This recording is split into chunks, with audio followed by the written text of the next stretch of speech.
Coming up next, Living on the Edge with Chip Ingram.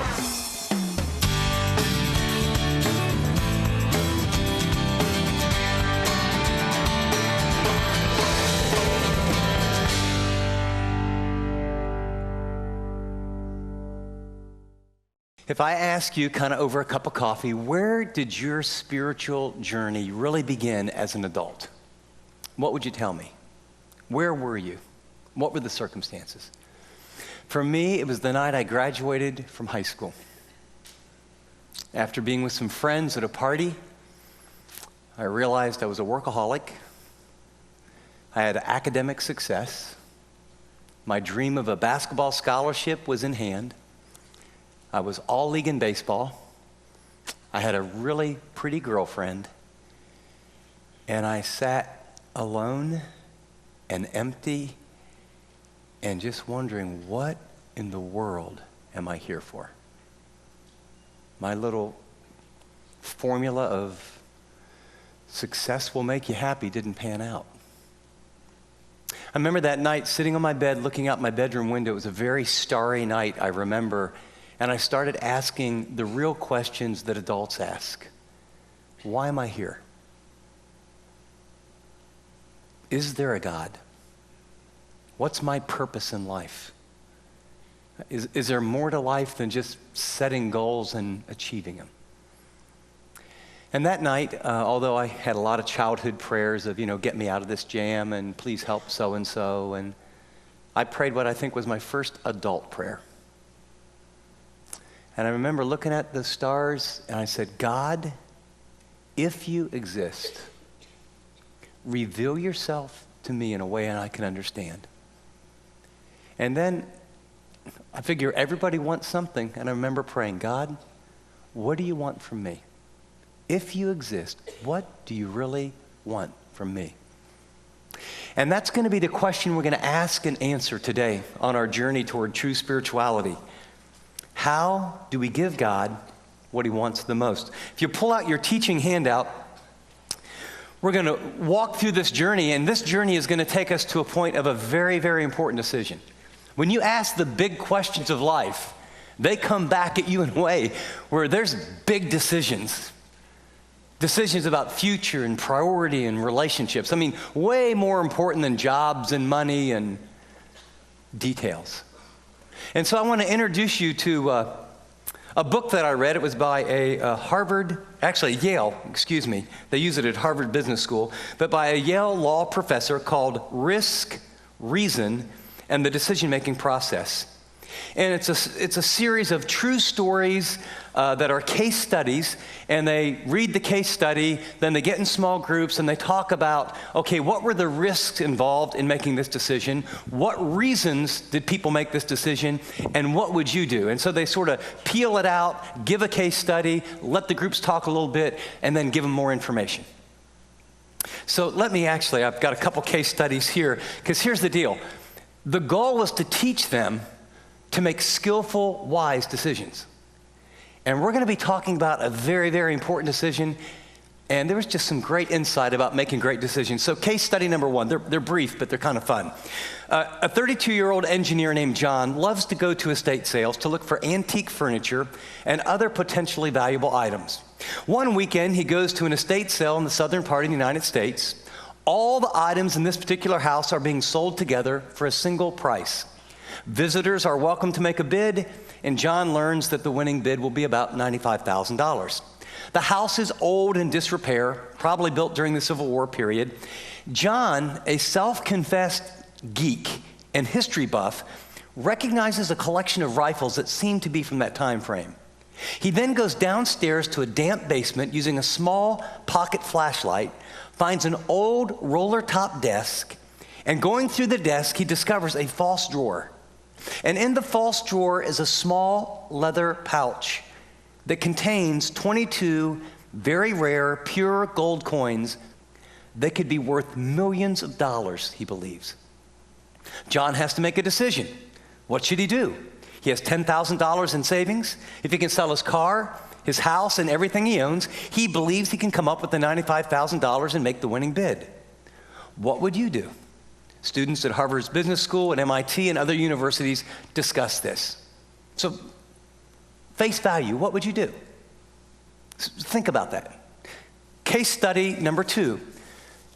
Sheila, a 20-something college art teacher at a community college, was traveling in Europe over the summer. She had even started a small collection on her limited salary, and while in a small village in southern France, well off the beaten path, Sheila went to an auction where the locals had all donated family art to be sold to help finance the construction of a much-needed school. One painting topped the list and was said to be a rare but highly valued copy of Picasso's work. It was deemed as a non-original because the signature at the bottom was different from all of his other works. Sheila, however, wrote her master's thesis on Picasso and was aware that in the first year of his work, he did not sign his name, but only put his initials there. She looked and studied the painting carefully and came to the conclusion that she actually was in the presence of a priceless piece of art. It was believed there were only 2 or 3 of these paintings in existence anywhere in the world. If this were so, Sheila was standing before something worth a very great deal of money. The $25,000 asking price was a joke with regard to what it was worth, but it was a bigger joke with her income. What Sheila would have to do would sell her Volkswagen Jetta, sell her entire art collection, and withdraw her entire savings of $600. What should Sheila do? What would you tell her? Now, you'll notice on your notes I did little observations or questions to ponder. And here's, when you get something like this, you ask, okay, what are the risks? The risk is that if the coins are phony and John does that, he loses everything. And the risk for Sheila is if it's not a Picasso, she's going to lose everything.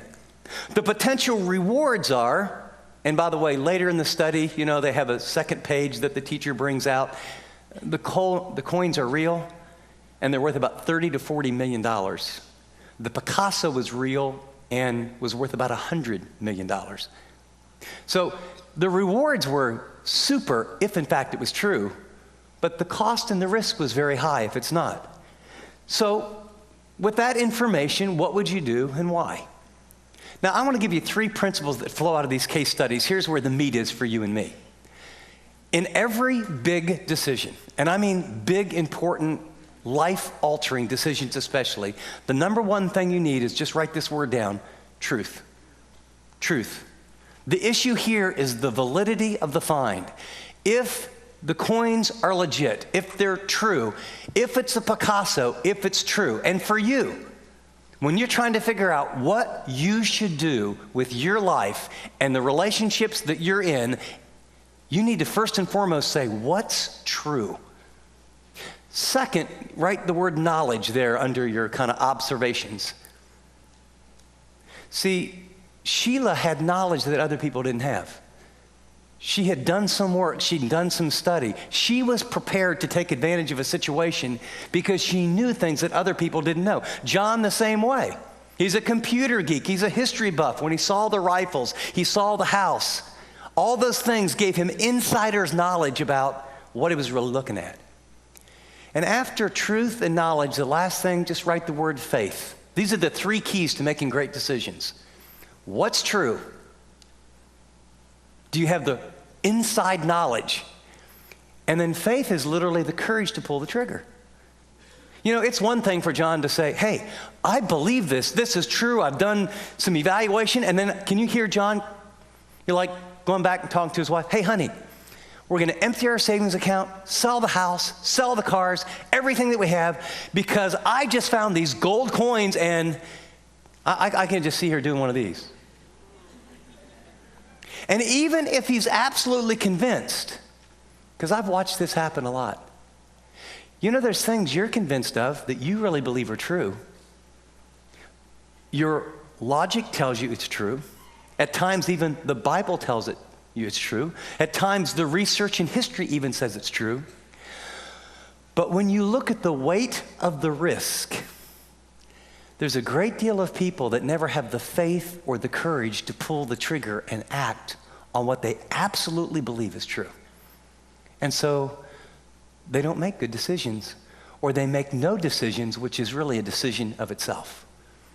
Turn the page, if you will, because these two remind me of a case study by Jesus that teaches us also about risk, reason, and the decision-making process.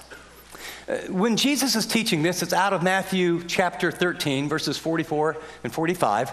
By this time, his popularity is growing. And people he is deemed to be the king of the universe, the Messiah. And he's saying that I'm the king over a kingdom, and all a kingdom is the rights and the power and the authority that someone has to rule. And he was teaching a completely new way of life, completely different from the religious time, completely different. He was loving, and he was kind, and he was holy, and he was radical, and everywhere he went there was either a riot or a revival, and there was something fascinating and powerful, and he did things that no one else had ever done. He raised people from the dead, and he spoke about God, and he revealed the Father. And people were beginning to following him, but as they began to follow him, it forced them into very big decisions. Big decisions about the way they used to think. Big decisions about other relationships. Big decisions about their time or their money or their future. And so he gives them two similes or pictures, parables. He makes them up. He says, the kingdom of heaven, in other words, following me and how life works with me as the king of your life, is like a treasure hidden in the field, which a man found, then he hid again, and from joy over it, he goes and sells all that he has, and he buys that field. Now, that's a very short sermon, but there's a lot in there. And just in case, very common in Jewish teaching, parallelism, they'll give you a truth, and just to make sure you get it, maybe give you exactly the same truth with a different picture. So look at verse 45. Again, the kingdom of heaven is like a merchant seeking fine pearls, and upon finding one pearl of great value, of exquisite value, of over-the-top, priceless value is the idea, he went and sold all the pearls that he had, and he bought it. So if you have a pen, pull it out. Let's go up to verse 44. I want you to see something. Underline the two words, treasure hidden, and then the two words, man found, and then the two words, hid again, and then the two words, from joy, and then the two words, sells all, and then the phrase, buys the field. And if we were doing a little Bible study together, I would say there's 4 observations we could make that are very, very simple, but unveil what Jesus is saying. A man, number 1, finds a treasure. The man, after finding the treasure, sees how much worth it is. He hides it again. Number 3, he has an emotional response. He is absolutely exhilarated and joyful that he has come into all this money. And then number 4, in order to get that field, he sells everything he has, so when he owns the field, he'll get the treasure inside. Now, here's what you need to understand. Jesus isn't talking about money and treasure. He's making a very profound spiritual point and principle about decision making. And what he's saying is this. He's saying there's certain things that we can see and certain things we can't see. And the kingdom of God and following me is akin to, and this would be in their day, it would make sense because this actually could happen in their day. They didn't have 401ks. And so you would take your treasure and you would hide it, dig it someplace on your land, and the goal is you would tell your relatives, your sons or daughters, where it is, but sometimes people, they aren't ready quite to hear it, and they die before they tell anyone. So it could be on a piece of land for 2 or 3 or 4 generations. And so the people realize that this story is really plausible. And so he says, here's a man who is in a field, maybe he's walking with a stick, and he hears something, and he opens it up, and there's a little chest, and there's a fortune in it, and he covers it back up, and he is just exhilarated with what he's just found, so he recklessly, with abandon, sells everything he has that's not worth very much to get something that's worth a whole lot. Same picture with the pearl. Here's the thesis.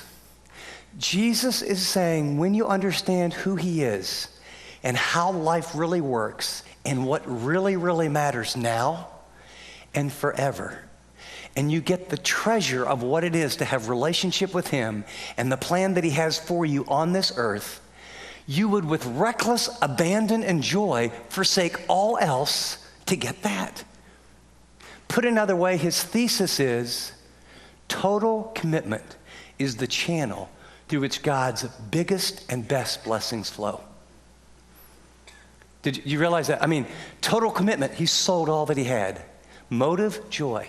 Above the word in your notes where it says total commitment, would you write the word surrender and put a box around it? Surrender, total commitment. I mean, it was all or nothing in order to gain that land with the treasure inside. Now, notice Webster defines total commitment for us, because sometimes that word means different things to different people. He says it's the alignment of one's motives, resources, priorities, and goals to fulfill a specific mission, accomplish a specific task, or follow a specific person. In the words of Texas Hold'em, it's you're all in. Total commitment, surrender. This is very counterintuitive. Jesus is this amazing teacher calling people to a life, and he says the values are upside down than the world that you live in.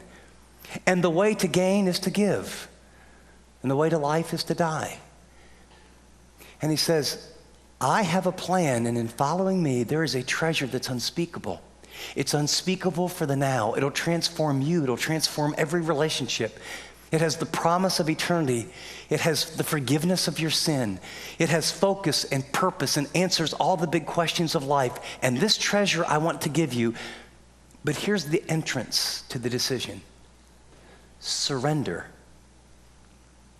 Surrender is the channel through which God's best and biggest blessings flow.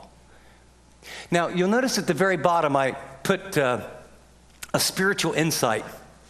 Because when you talk like I have just been talking about total commitment, and if you really begin to play it out in your mind, and you start thinking about, the story about John and Sheila, that's really nice. And, you kind of think of the $100 million that Sheila has, and you think about the $30 or $40 million that John got out of the deal because they had inside knowledge and had the courage to pull the trigger. Both did.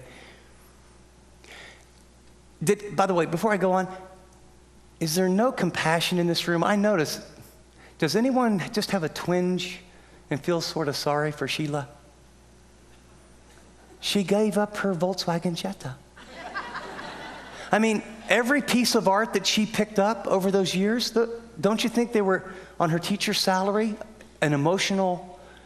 And John, if he's been to these estate sales, when he sold everything he has, don't you think there's a couple antiques from other sales that really meant a lot to him? I mean, his wife loses her home. You're a really hard-hearted group. So you actually are saying you think that $30 or $40 million is worth doing that? Of course you do. Now, Jesus told these two parables to get into their world in such a way that they would get a new set of glasses. Because when you talk to people that want to follow God about total commitment, it's like, well, I know, pastors are supposed to be totally committed and maybe missionaries, and there's always like a 98-year-old lady who really prays like 37 hours a day, and there's only 24 hours, and we know she's totally committed. But I mean, for most of us, we're just like regular Christians, and that sounds really scary. And, I really want to love God. I'm glad I'm going to heaven. I'm glad Jesus forgave my sins. And, I would like to be a good person. In fact, I think I'm a little bit better person than most people. But total commitment sounds like scary. Lock, stock, barrel. God has the say on my time, my money, my future, my family. And so what most of us do is we see the lens of total commitment negatively. In fact, notice I put it on your notes. We see total commitment as sacrificial. We see it as self-denial. We see it as noble. We think people that are totally committed are martyrs. Have you ever met someone who said, I have renounced all for Jesus? I've met some people like that, and I have not liked to be around them very long. Because they've renounced all, and somewhere in there they think they're way better than you and me. Here's what I want to tell you.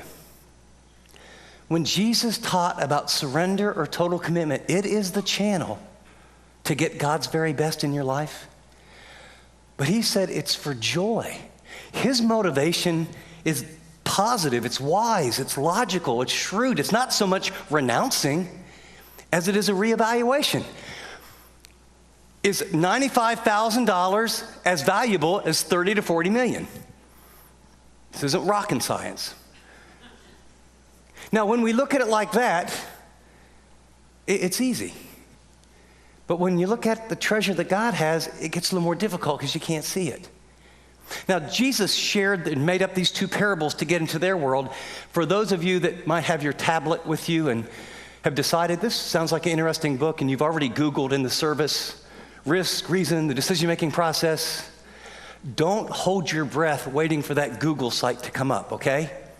Just as Jesus made up parables to help people in their world understand what's going on, I took the liberty to make those two parables up. Please do not feel betrayed. I mean, if I would have come out here, okay, are you ready? If I would have come out here and said, total commitment, surrender is the channel through which God's biggest and best blessings flow. Now, are you totally committed or not? You gonna step up or not? You gonna get with the program? I mean, all your defenses would be what? And you would have totally missed the point. I've actually taught that in my early days as a pastor. You know, where's the few, the proud, the Christian Marines? Come on. And I was one of those religious jerks that thought I was better than anyone because I'm committed. I totally missed the point. I didn't understand God's grace. But you know, all of you were kind of leaning forward thinking, here's the only thing you thought about Sheila and John. I wish I were them. Right? I wish I were them. And you know what? Sheila, does anyone would say that, oh, Sheila and John were noble. They were martyrs. She gave up her Jetta. Right? They made a big sacrifice. Where's your focus? Your focus is like mine. Sacrifice my lands, 30 or 40 million. The focus was on what they got. And that was Jesus' point. And that's his message to you. Reminds me of a story I heard many years ago. And it was a story of a little girl that went on vacation with her family. And it was by the seashore, and they had one of those cottages, you know, that's right there, and you walk out the door, and the sand is there, and you could walk on the beach and had a little pier, and at the end of the pier was a fishing boat with a very old man. It was in a very small town in New England, and the little girl, 5 or 6 years old, cute pigtails, the whole bit, you know how they are at that age. And she would walk down to the pier and walk down, and there was a old fisherman who was just known in the town as the mean one. He was just mean. He was old, he was bitter, his friends had died, he'd had a hard life. And so he just shut everybody out. But there's something about a little 5 or 6 year old girl, you know, hi. Well, after day 1, day 2, day 3, day 4, his heart starts to melt. And no one's ever treated him nice. And every day she would get shells and give him shells, and she'd sit at the end of the pier with her feet dangling, and pretty soon he's giving her a little fishing line. And in their 7-day vacation, a bond occurred. And he realized no one in the whole world cares about me, and I'm going to die very soon. He was in his late 80s. And this little girl does. And unbeknownst to others, he had a little pouch of over the years of fishing, and he found a number of shells and pearls. And the thing that he noticed about this little girl, she would dangle her feet over, but she would always clutch. She had these little, plastic beads that you get like at Walmart or Target or the CVS pharmacy. You know, you're on vacation, kids always want something, you know, $1.99, you're all set. Ooh. And so he noticed how much she liked them. So he took his pearls and stayed up most of the night, drilled holes in them, took a piece of fishing line and made a necklace. He thought, I'm going to give it to this little 6-year-old girl. And so the next day she came to say goodbye, and the station wagon is all packed, and parents are, 100 yards away, and okay, honey, get ready. Yes, you can go say goodbye. So she runs down to say goodbye, and he says, come here, honey, I have a present for you. And she walks up to him, and they've been very close, and he says, give me those plastic beads off your neck. And then he hung out, glistening in the sun, real pearls. Now, the problem with being 5 or 6 years old and you're very immature, you don't know what's worth what. All you know is what you're comfortable with. All you know is what feels right. And so he took another step and he said, here, I have these are real pearls. Now take those off so I can put them on. And the little girl stepped back, grabbed her necklace, and ran 100 yards, jumped in the station wagon, and said, I want to go. That man tried to take my pearls. And I want to tell you about 8 out of every 9 Christians that really do sincerely love God cling to plastic pearls and are not receiving anything close in their life experience, their relationships, or their eternal impact, what God has chosen and destined for you to have. Because when he says, give me you, put me first in your time, put me first in your future, put me first in your decisions, put me first in your family, put me first in your work, put me first in your money. I want you to trust me wholly because I have pearls, not stuff. And if you don't believe he's good, if you don't know the heart of the Father, then you just stay around him long enough not to feel too guilty and semi-hope you go to heaven, and you cling on to the plastic, temporal, non-treasure. But when you meet the people that get more and more pearls, you realize it just weighs them down instead of gives them life. Total commitment, surrender is the conduit. It's the channel through which God's best and biggest blessings flow.